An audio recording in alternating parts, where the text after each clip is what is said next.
നമസ്കാരം, വണക്കം and welcome to my channel. അപ്പോൾ ഇപ്പോൾ അടുത്തിടയ്ക്കായിട്ട് ഷാജിയുടെ വീഡിയോസ് വൈറലായിട്ട് അങ്ങനെ സോഷ്യൽ മീഡിയയിൽ വന്നുകൊണ്ടിരിക്കുകയാണ്. ഈ അടുത്ത് ഷാജിദയുടെ ഉമ്മയുടെ ഒരു ഡാൻസ്, ഷഡ്ഡി ഡാൻസ് എന്നൊക്കെ പറഞ്ഞ് അതിൻ്റെ വീഡിയോസൊക്കെ പുള്ളിക്കാരിയുടെ ചാനലിൽ ഷെയർ ചെയ്തിരുന്നു. പിന്നെ പലരും അതൊക്കെ കണ്ടപ്പോഴേക്കും ആഗ്രഹിച്ചത് എന്താണെന്ന് പറഞ്ഞാൽ ആ ഉമ്മായ്ക്ക് പറയാനുള്ളത് കേൾക്കാൻ അതിൽ എല്ലാവർക്കും താല്പര്യമുണ്ടായിരുന്നു, അങ്ങനെ ഒരു ആഗ്രഹമുണ്ടായിരുന്നു. മുമ്പൊക്കെ ഷാജിദയ്ക്ക് യൂട്യൂബിൽ വലിയ സപ്പോർട്ടും ആളുകളുമൊക്കെ ഉണ്ടായിരുന്നു, നല്ല റീച്ചും ഉണ്ടായിരുന്നു. പിന്നീട് അടുത്ത കാലത്ത് ഉമ്മയുമായിട്ടുള്ള പ്രശ്നങ്ങൾ തുടങ്ങിയതിന് ശേഷം ഇവർ സ്വന്തം ഉമ്മയ്ക്കെതിരെ തുടർച്ചയായിട്ട് വീഡിയോസ് ചെയ്തുകൊണ്ടിരിക്കുകയാണ്. ഉമ്മയ്ക്ക് ഭയങ്കര പക്ഷപാതമാണെന്നും തന്നോടൊട്ടും സ്നേഹമില്ല എന്നും കൂടുതൽ സ്നേഹം ഉമ്മായ്ക്ക് സ്വന്തം സഹോദരിമാരോടുമാണ് എന്നൊക്കെ പറഞ്ഞ് കരഞ്ഞുകൊണ്ടൊക്കെയാണ് ഉമ്മായ്ക്കെതിരെ ഷാജിദ വീഡിയോസൊക്കെ ചെയ്തത്. പിന്നീട് ഉമ്മായ്ക്കെതിരെ തുടർച്ചയായിട്ട് പലതും പറയാൻ തുടങ്ങി.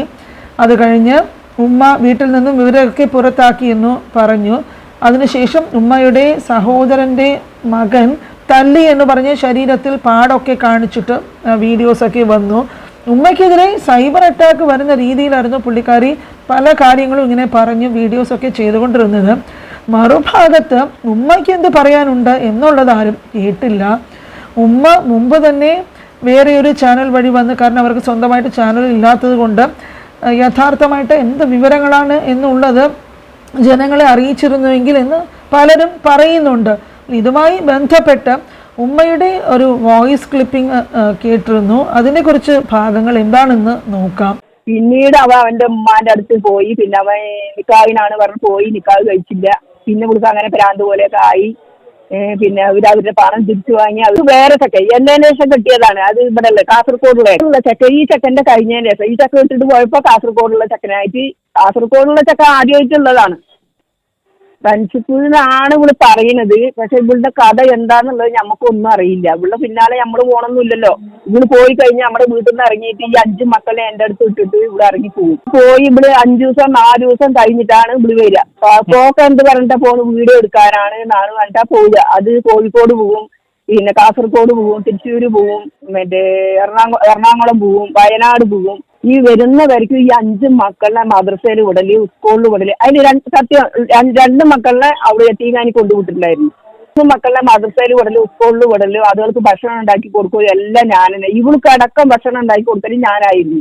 എല്ലാം കഴിഞ്ഞ് അങ്ങനെയൊക്കെ കഴിഞ്ഞ് പിന്നീട് ഞാൻ എന്ത് കാട്ടി, അങ്ങനെ ഇവിടെ ആശുപത്രിയിൽ കൊണ്ടുപോയി 4 പ്രാവശ്യം ഞാൻ 3 പ്രാവശ്യം ഞാൻ മെഡിക്കൽ കോളേജിൽ ഇവിടെ കൊണ്ടായിരുന്നു. മെഡിക്കൽ കോളേജിൽ കൊണ്ടുപോയി ഇവിടെ ഒരിക്കൽ ഭക്ഷണം കുടിച്ചു. പിന്നെ നമ്മുടെ ഈ ബാത്റൂം കഴുകണ ഈ എന്തുകൊണ്ടൊക്കെ അത് കഴിച്ചു. അതിൽ ഞാൻ രക്ഷപ്പെടുത്തി. പിന്നീട് ഇവിടുത്തെ കഴുത്തിലൊരു തൈറോയിഡിന്റെ മുഴ വന്നിട്ടുണ്ടായിരുന്നു. അത് മറ്റേ എന്താ പറയുക, ജൂബിലിയിൽ കൊണ്ടുപോയി അത് ഓപ്പറേഷൻ കഴിഞ്ഞു. അങ്ങനെ 3-4-5 പരിപാടി ഇവിടെ കഴിച്ചോളാണ്. അത് എല്ലാം കഴിഞ്ഞിട്ട് അതൊക്കെ കഴിഞ്ഞ് പിന്നെ ശരി ഇപ്പൊ ഇങ്ങനെ പോകണ്ടല്ലോ. അപ്പൊ ഇവളുടെ പോക്ക് നിലയ്ക്കാൻ വേണ്ടി ഞാനിത് കട്ടി എന്റെ തറവാട്ടിലേക്ക് പോയി 1 മാസം.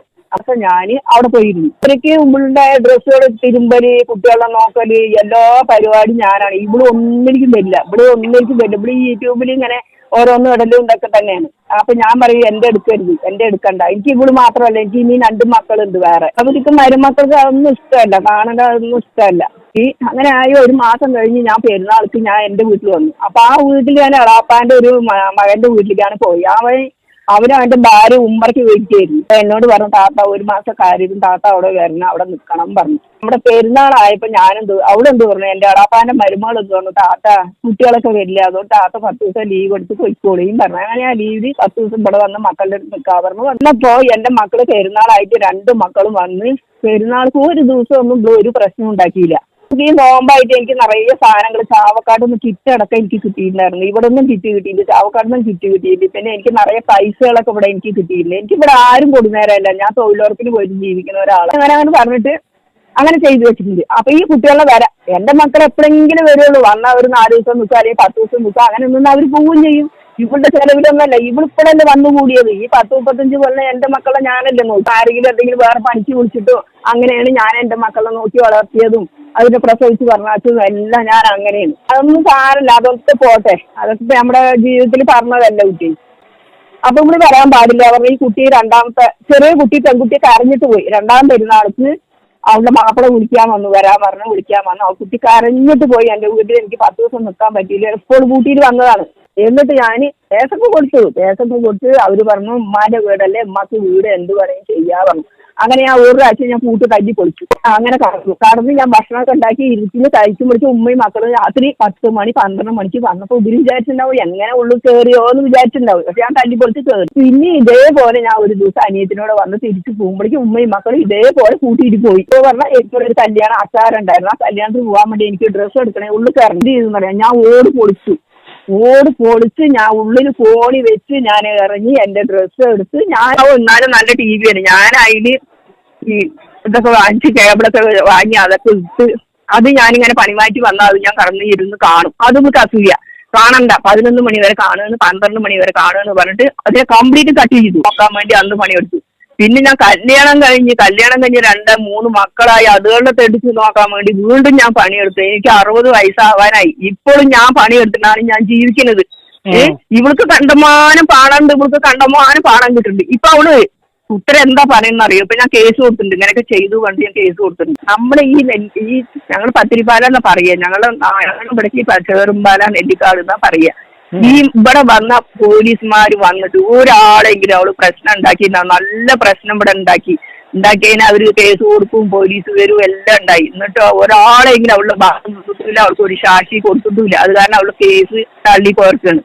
എന്നിട്ടിപ്പോ ഞാൻ വീണ്ടും പോയി കേസ് കൊടുത്തിരിക്കാണ്. ഞാൻ എന്താ ചെയ്യേണ്ടതെന്ന് ചോദിക്കാൻ.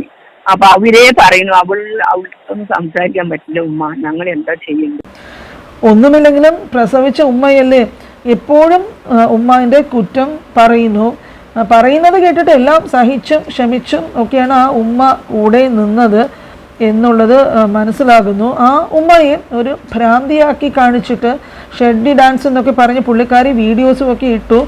ഉമ്മയുടെ വാക്കുകൾ കേൾക്കുമ്പോൾ അതിൽ ഒരുപാട് സത്യങ്ങളുണ്ടെന്ന് ഉള്ളത് തോന്നുന്നുണ്ട്. പുള്ളിക്കാരിക്ക് ഇങ്ങനെയൊന്നും പോകാതെ പഴയതുപോലെ തന്നെ നല്ല രീതിയിൽ വീഡിയോസൊക്കെ ഇട്ടിട്ട് മുമ്പോട്ട് പോകാമായിരുന്നു. പിന്നെ കുടുംബകാര്യങ്ങളൊക്കെ ഇങ്ങനെ ഷാജിദ പബ്ലിക്കിൽ ഇട്ട് നാണം കെടുത്തിയിട്ട് എന്ത് പ്രയോജനമാണുള്ളത്? പുള്ളിക്കാരിക്ക് മാനസികമായിട്ട് ഭർത്താവിൻ്റെ മരണശേഷം ഒരുപാട് പ്രശ്നങ്ങളൊക്കെ ഉള്ളതുപോലെയാണ് കേട്ടിട്ട് തോന്നുന്നത്. ഈ ഉമ്മയുടെ വോയിസ് ക്ലിപ്പിംഗ് കേൾക്കുമ്പോൾ പുള്ളിക്കാരി നല്ല രീതിയിൽ തന്നെയാണ് സംസാരിക്കുന്നത്. പക്വതയും സംസ്കാരമുള്ളതുമായിട്ടുള്ള സംസാരമാണ് അതെന്ന് തോന്നി. പിന്നെ ഷാജിദയ്ക്കാകട്ടെ ഭർത്താവിൻ്റെ മരണശേഷം ആകപ്പാടി പുള്ളിക്കാരി മെൻ്റലി ഡിപ്രസ്ഡ് ആണ്. ഒരുപാട് പേര് പണ്ട് സപ്പോർട്ട് ചെയ്തിരുന്നവരൊക്കെ എതിരായി ഇപ്പോൾ അവരൊക്കെ മോശപ്പെട്ട കമൻസുമൊക്കെ ഇടാൻ തുടങ്ങിയിട്ടുണ്ട്. ഇപ്പോൾ എല്ലാവരും 2 ഭാഗവും കേട്ട് കാണും. ഷാജിദയ്ക്ക് പറയാനുള്ളതും അതുപോലെ ഉമ്മ സംസാരിക്കുന്നതുമൊക്കെ 2 ഭാഗവും കേട്ടിട്ടുണ്ട്. ഇപ്പോൾ ഞാൻ യൂട്യൂബറാണെന്നൊക്കെ പറഞ്ഞിട്ട് ഷാജിദ അടുത്തിടെ ഒരു അടിപൊളി ലൈവ് പെർഫോമൻസും ഒക്കെ ആയിട്ട് വന്നിരുന്നു. അതിൻ്റെയും കുറച്ച് ഭാഗങ്ങൾ കേട്ടിട്ട് തിരിച്ചു വരും. തോരാണ്ട് സംസാരിച്ച് പൈസ ഉണ്ടാക്കണെങ്കിൽ അത് ഒരു വയറല്ലടാ, 6-7 വയറ് 2 വർഷം പോറ്റിടാ. ആ 7ാമത്തെ വയറാണ് ഇപ്പൊ എന്നെ തള്ളി പറഞ്ഞുകൊണ്ട് പറഞ്ഞത്. ഇനിയിപ്പൊ 6 വയറ്, ഒന്ന് എന്റെയും ചേർത്തിട്ടാണ് 5 വേറെ വയറ്, അങ്ങനെ 6 വയറ് പോറ്റുന്ന ഒരു സ്ത്രീയാടാന്ന് ഞാനേ. അപ്പൊ എനിക്ക് ദണ്ണുണ്ടാവും മോനെ. എന്താ ചെയ്യാ? പിന്നെ വട്ട് എനിക്കാണോ നിങ്ങൾക്കാണോ അതോ ഈ പറയുന്നവളുമാർക്കാണോന്ന് തെളിവുകള് നമ്മളുടെ ഉണ്ടല്ലോ അല്ലെ? ഈ പറയുന്ന ആൾക്കാർക്കൊന്നും വട്ടുണ്ടല്ലോ അല്ലെ? ഈ കുട്ടികൾക്കൊന്നും. എനിക്ക് വട്ടാണ്, എനിക്ക് ഇക്ക മരിച്ച എനിക്ക് വട്ടാണ്. അത് എന്താ പറയാൻ പറ്റില്ല, ഭ്രാന്തായതാണ്. അതും എന്റെ ഉപ്പാനെ ഭ്രാന്തനാക്കിയ പോലെ എന്നെ ഭ്രാന്തിയാക്കാൻ നോക്കിക്കൊണ്ടിരിക്കണേ. പക്ഷെ അത് നടക്കണില്ല. ഭ്രാന്തിയാക്കി മുക്കിലിരുത്താന്ന് വിചാരിക്കുന്നുണ്ട്, പക്ഷെ നടക്കാത്തോണ്ട് എന്തൊക്കെയോ കാട്ടിക്കൂട്ടുണ്ട്. ഒന്നിലും എടീ ഷെരീഫ വിജയം കാണില്ലടി ഷെരീഫ. കാരണം നീ കണ്ട ജ്യോത്സ്യന്മാരുടെ കണ്ടവന്മാരുടെ അകത്തിനുള്ളിൽ കിടന്നുണ്ടാക്കണതല്ലടി ഷാജിദ. ഷാജി എന്ന് പറയുന്ന വ്യക്തി 5 നേരം നിസ്കരിച്ച് പടച്ചോനോട് തേടി രാവിലെ തഹജ്ജുദ് നിസ്കരിച്ച് സുബൈ നിസ്കരിച്ച് എന്നിട്ടാടി ഞാൻ പുറത്തിറങ്ങുന്നത്. നിന്നെ പോലെ കൺമഷീൻ പൗഡർ ഇട്ടിട്ടല്ലേടി നാറി ഞാൻ പുറത്തിറങ്ങുന്നത്. അതുപോലെ തന്നെ നിന്റെ പോലെ ദസ്വിയും കൈപ്പിടിച്ച് 6:30 ഇട്ട സീരിയല് 7, 7:30, 8, 9, 10, 11 വരെ കാണുന്നവളല്ലടി ഞാന് നാറി ഷെരീഫ. നീ ദിക്കറും സലാത്തും ചൊല്ലിയിട്ട് പടച്ചോന്റെ അടുത്ത് എത്തില്ലടി അത്. അതെ. പിന്നെ ഇതൊക്കെ കേട്ട് കഴിയുമ്പോൾ പിന്നെയും സഹതാപം തോന്നുന്നത് ആ മക്കളെ കുറിച്ചിട്ടാണ്. പാവം മക്കൾ, അവരെ ഇങ്ങനെ വലിച്ചൊഴിക്കേണ്ട കാര്യം എന്താണ്? അവർക്ക് അവരുടെ പഠനവും കാര്യങ്ങളും അവരുടെ ഭാവിയും അങ്ങനെയൊക്കെ ഉള്ളപ്പോഴേക്കും ഷാജിദയ്ക്ക് ഇതെന്ത് പറ്റി? മക്കളുടെ ഭാവിയെക്കുറിച്ചിട്ട് ചിന്തിച്ചിട്ട് ജീവിക്കുന്നതിന് പകരം പബ്ലിക്കിൽ വന്ന് സ്വന്തം കുടുംബത്തിനെയൊക്കെ ഇങ്ങനെ ചെളിവാരി എറിഞ്ഞാൽ ആകപ്പാടെ കാര്യങ്ങൾ കൈവിട്ട് പോകും. വളരെ പരിതാപകരമായിട്ടുള്ളൊരു അവസ്ഥയാണ് മുമ്പോട്ട് നോക്കുമ്പോഴേക്കും കാണുന്നത്. ഒന്നുമില്ലെങ്കിൽ ഈ കുഞ്ഞുങ്ങളുടെ ഭാവി ഓർത്തിട്ടെങ്കിലും ഇതുപോലെ പബ്ലിക്കിൽ വന്ന് ഈ കുടുംബ കാര്യങ്ങളൊക്കെ പബ്ലിക് ആക്കാതെ കുഞ്ഞുങ്ങളുടെ പഠിപ്പും കാര്യങ്ങളൊക്കെ ശ്രദ്ധിച്ചിട്ട് അവരുടെ ഭാവി സുരക്ഷിതമാക്കാനായിട്ട് ശ്രമിക്കുന്നതിന് പകരം ഒരുപാട് ഡിപ്രസ്ഡായിട്ടും വളരെ എന്തോ ഒരു ഹിസ്റ്റീരിക്കലായിട്ടുമൊക്കെയാണ് പുള്ളിക്കാരി സംസാരിക്കുന്നത്. അപ്പോൾ അവരുടെ ജീവിതത്തിൽ അനുഭവിക്കേണ്ടി വന്നതും നേരിടേണ്ടി വന്നതുമായിട്ടുള്ള പല പ്രശ്നങ്ങളും കൊണ്ടായിരിക്കാം ഒരു പക്ഷേ അവരിങ്ങനെ പെരുമാറുന്നതും ചിന്തിക്കുന്നതുമൊക്കെ. അപ്പോൾ നിങ്ങളും 2 ഭാഗങ്ങൾ കേട്ട് കാണും. നിങ്ങൾക്കിതിനെക്കുറിച്ചിട്ട് എന്താണ് തോന്നുന്നത്? ഷാജിദയുടെ ഭാഗത്താണോ ന്യായം? ഇല്ല ഉമ്മ പറയുന്നതാണോ ന്യായം? ആ ഒരു ഉമ്മ മകളുടെ അവസ്ഥ ഓർത്ത് ഒരുപാടൊക്കെ മകളെ സപ്പോർട്ട് ചെയ്തു, കുഞ്ഞുങ്ങളെ നോക്കി അവർ പറയുന്നുണ്ട്. അപ്പോൾ ഇതിൽ നിങ്ങളുടെ അഭിപ്രായം എന്താണെന്നുള്ളത് കമൻറ്റ് ബോക്സിൽ എഴുതി അറിയിക്കുക. ഈ ഒരു വീഡിയോ കണ്ടപ്പോഴേക്കും കുറച്ച് കാര്യങ്ങൾ ഇതിനെക്കുറിച്ചിട്ട് പറയണമെന്ന് തോന്നി. കാരണം ഈ കുടുംബ പ്രശ്നങ്ങളിൽ വലിച്ചൊഴിക്കപ്പെട്ട് ഒരുപാട് കുടുംബങ്ങളിൽ പാവപ്പെട്ട കുഞ്ഞുങ്ങളാണ് ഇതിനൊക്കെ ബലിയാടാകുന്നത്. കാരണം കുഞ്ഞുങ്ങളുടെ ചിന്തകളെക്കുറിച്ചിട്ടോ ഭാവിയെക്കുറിച്ചിട്ടോ ആരും ചിന്തിക്കാറേ ഇല്ല. ഇതുപോലെ ഉള്ള പല കുടുംബങ്ങളിൽ നിന്നും വരുന്ന കുഞ്ഞുങ്ങൾ ഭാവിയിൽ ഒരുപാട് പ്രശ്നങ്ങളിലൊക്കെ ചെന്ന് ചാടുകയും അവരുടെ മുമ്പത്തെ ആ ഹിസ്റ്ററിയൊക്കെ എടുത്ത് പരിശോധിക്കുമ്പോഴേക്കും പല ആളുകളും ഈ ഓരോരോ കുറ്റകൃത്യങ്ങളും പ്രശ്നങ്ങളും ഒക്കെ ചെയ്യുന്നവർ ഇതുപോലെയുള്ള ഓരോരോ കുടുംബങ്ങളിൽ നിന്നും പ്രശ്നങ്ങളിൽ നിന്നും, കാരണം എപ്പോൾ നോക്കിയാലും വഴക്കും പ്രശ്നങ്ങളും ഒക്കെ ഉള്ള ഒരു അന്തരീക്ഷത്തിൽ നിന്നുമൊക്കെ വരുമ്പോഴേക്കും ആ കുഞ്ഞുങ്ങൾക്ക് അനുഭവിക്കേണ്ടി വരുന്ന ട്രോമ അത് ഈ വലിയവർ ഈ പ്രശ്നങ്ങൾക്കിടയിൽ അതിനെക്കുറിച്ചിട്ട് ഓർക്കുന്നേ ഇല്ല. അപ്പോൾ അവരെക്കുറിച്ച് കൂടി ഓർത്തിട്ടാണ് ഈ വീഡിയോ ഷെയർ ചെയ്യാമെന്ന് വിചാരിച്ചത്. അപ്പോൾ ഇതുപോലെ വേറെ ഒരു ടോപ്പിക്കുമായിട്ട് ഇനിയുള്ള വീഡിയോയിൽ കാണാം. ഇതുവരെയും ചാനൽ സബ്സ്ക്രൈബ് ചെയ്തിട്ടില്ലാത്ത ഫ്രണ്ട്സ് മറക്കാതെ ചാനൽ സബ്സ്ക്രൈബ് ചെയ്യുക. അപ്പോൾ ഇതുവരെ വീഡിയോ കണ്ടതിന് എല്ലാവർക്കും താങ്ക്സ് ഫോർ വാച്ചിങ്.